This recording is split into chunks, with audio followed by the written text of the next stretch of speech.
वाघ्या आणि मुरळीची कथा. ईश्वराचा प्रत्येक अवतार हा कोणता ना कोणत्या तरी हेतूनच घेतलेला असतो. त्याचे प्रसारक आणि प्रचारक कोण हेही ठरलेलं असतं. देवीचे भूते, विष्णू किंवा नारायणाचे वासुदेव, तसेच खंडोबाचे वाघ्या आणि मुरळी. आता ह्या वाघ्या कोण आणि मुरळी कोण, त्याचे कार्य काय असते, असे प्रश्न सर्वसामान्य भक्ताच्या मनात जागणे हे अगदी स्वाभाविक आहे. वाघ्याबद्दल बाणाई आख्यानात सांगितलं होतं की बाणासुराची कन्या ही बाणाई. आपल्याला हवा असणारा शंकर हाच पती मिळावा म्हणून ती जेव्हा घोर वनात तप करीत होती, त्यावेळी अजामिळ नावाच्या एका धनकरानेच तिचा सांभाळ केला होता, काळजी घेतली होती. एकदा काही वाघ्यांनी या धनगराच्या अनेक मेंढ्या बकऱ्या खाऊन टाकल्या.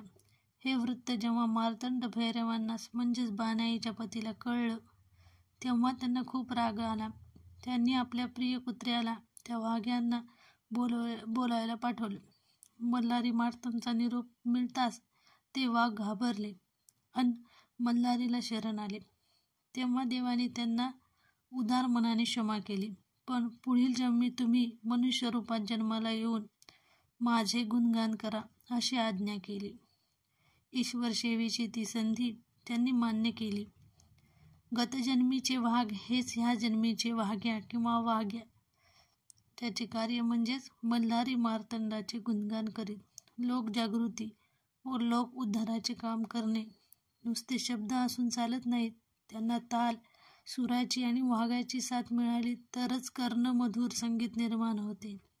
ही गोष्ट जशी खरी, तशीच खंडोबाचे जागरण, गोंधळ ह्या कार्यासाठी नुसत्या वाघ्या असून चालत नाही, तर त्याबरोबरच मुरळी ही पण हवीच. जागरण गोंधळाच्या अनेक कथानकातून मुरळी ही कोण ह्याबाबत जी कथा सांगितली जाते ती अशी की भगवान महाविष्णूच्या दशावतारातील 8व्या आणि पूर्ण अवतार म्हणजे भगवान श्रीकृष्णाचा अवतार. श्रीकृष्णाच्या अनेक अवताराच्या कथा मनोरंजक आणि बोधपूर्ण आणि श्रवणीय आहेत. कृष्णाचं बालपण गेले की ते गोकुळ, वृंदावन आणि मथुरेत. हा वेळी भगवंतांनी सर्वांनी एक विलक्षण भुरळ पडली, ती आपल्या मुरलीने. कृष्णाच्या अधरी म्हणजेच ओठावर राहणाऱ्या ह्या मुरलीच्या सुरांनी स्त्री, पुरुष, पशु, पक्षी, गायी, वासरे या सर्वांनाच वेड लावलं होतं.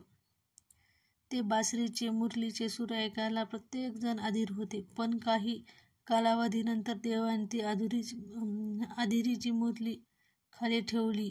ते सूर थांबले, भगवंताचा स्पर्शही दुरावला, संगत मोडली. तेव्हा एक दिवस दुःखी कष्टी झालेल्या मुरलीने विचारले, प्रभू, माझं काही चुकलं का? माझं काही अपराध झाला का? देवा, आता पुन्हा तुमचा संग, सेवा कधी आणि कशी मिळणार? तेव्हा भगवान म्हणाले, पुढे भगवान शंकर मार्तंड भैरव अवतार घेणार आहेत. त्या अवतारी तुम्ही मुरळी होऊन या माझी साथ, संगत आणि सेवा हे सारं काही त्यावेळी तुम्हाला प्राप्त होईल. तीच मुरली हीच खंडोबाची मुरळी